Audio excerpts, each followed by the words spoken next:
Hello all, కాకరకాయని చేదుగా లేకుండా మంచిగా అందరు తినేలాగా కర్రీ ఎలా ప్రిపేర్ చేయాలో నేను చూపిస్తాను. ముందుగానైతే కాకరకాయ మీద ఉన్న అది పొట్టు ఉంటుంది కదా, దాన్ని మంచిగా పీల్ చేసి ఇలా రౌండ్ ముక్కలుగా కట్ చేసుకొని ఆయిల్లో ఫ్రై చేసుకొని ఒక బౌల్లో తీసుకోవాలి.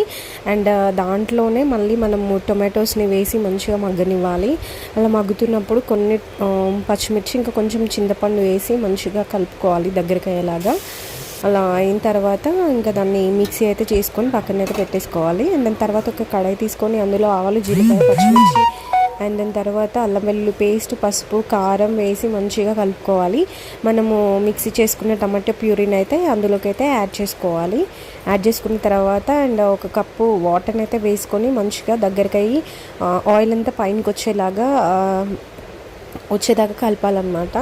ఇంకా అలా వచ్చిన తర్వాత స్టవ్ అయితే ఆఫ్ చేయాలి. కర్రీ అయితే అసలు చేదు ఉండదు, చాలా అంటే చాలా టేస్టీగా ఉంటుంది. చిన్నపిల్లలు కూడా ఇష్టంగా తింటారు.